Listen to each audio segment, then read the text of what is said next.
What kind of conference is this here in the WTC? Well, this is the world's biofuels conference. However, they've expanded it now to include bio-based products, so it's more than fuels today. What exactly does your company do? We make bio-based products, which is why we are here now. We don't make bio-based fuels, even though most of the world's subsidies and those types of things are focused on fuels. Really, bio-based products have an important role in a bio-based economy. Could you comment on the fuel versus food debate? The way we get raw materials from the forest, we make sure we are not in number one, the land use debate, or number two, the food debate. So the bio-based chemicals that we produce and sell to other businesses in a business-to-business climate really are exclusive of that debate. What kind of end products should we be thinking about? Everyone thinks of the petroleum being entirely in the fuels area, but about 20% of petroleum actually goes into the chemicals industry. What is that? Plastics, adhesives, tires, roads, so many applications that if you look around the world today, you won't find anywhere where you don't see them. What can you do with rubber or tires? Yeah, very good question. Tires, one of the things recently found in tires is they use some oils. They call them naphthenic oils, but they use these oils to help compound the rubber and make a tire that's long-lasting. Now they found there's some negative environmental effects from this oil, so the tire industry went looking for ways to put more natural products that are not harmful to the environment. And there we were with a solution for them. So that's how chemistry really works. What's the answer? I wish I knew. This is the biofuel conference. There's a lot of people offering all sorts of new fuels. There was a lot of criticism on the first biofuels using food or a form of food. A lot of companies are now using wood. In which way do you see this as an advantage?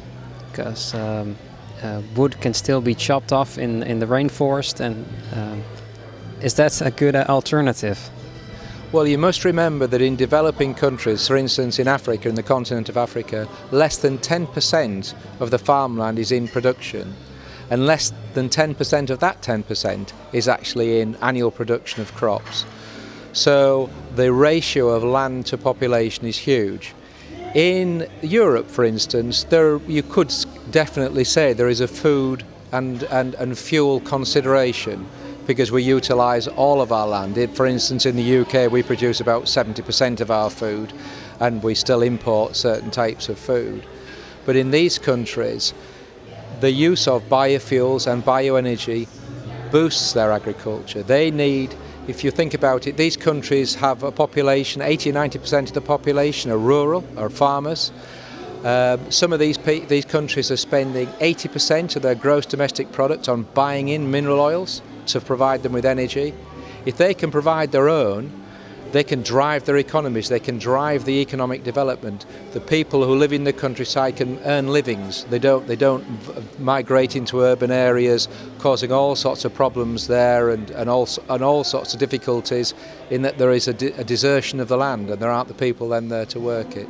So it's a different situation in a lot of developing countries, but it has to be managed very carefully, needs a lot of consideration, and there's no one solution fits all, certainly not. What kind of opportunities do you see, for example, in African countries? What can your company do? Well, Africa is a particularly good case where its agricultural resource, its land resource, is enormous compared to the size of its population. To give you an idea, for instance, the UK, where I come from, 60 million people live on the landmass of the UK. In certain parts of Africa, less than 10%, possibly less than 5% of that population intensity exists in the middle of large unexploited agricultural and forestry areas, but particularly agricultural areas.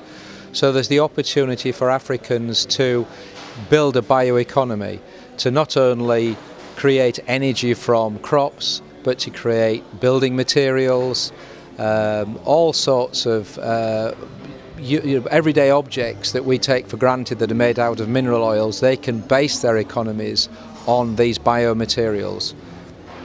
Yeah, what I'm curious about, there's a cousin of mine who went to Rwanda and he did an internship there trying to do something with microfinance. There's a lot of traditions in Africa. Is it possible to change those traditions to make it more sustainable or effective? That's absolutely right. Our organisation has within it not only technology experts in agriculture, in biorefining, in science, it also has economic experts, commercial business and financiers. And we will be working with the global organisations in terms of understanding ethnicity, religion, all sorts of social constraints in these countries and the historical context of why they are where they are now, to ensure the solutions that are recommended are long-term and they're viable and fulfillable. It's very important that takes place. It's an extremely important point that you make, that there is a history in all developing countries that has to be respected and worked with to ensure that they can benefit in their way from these potential huge rewards for their countries and their societies.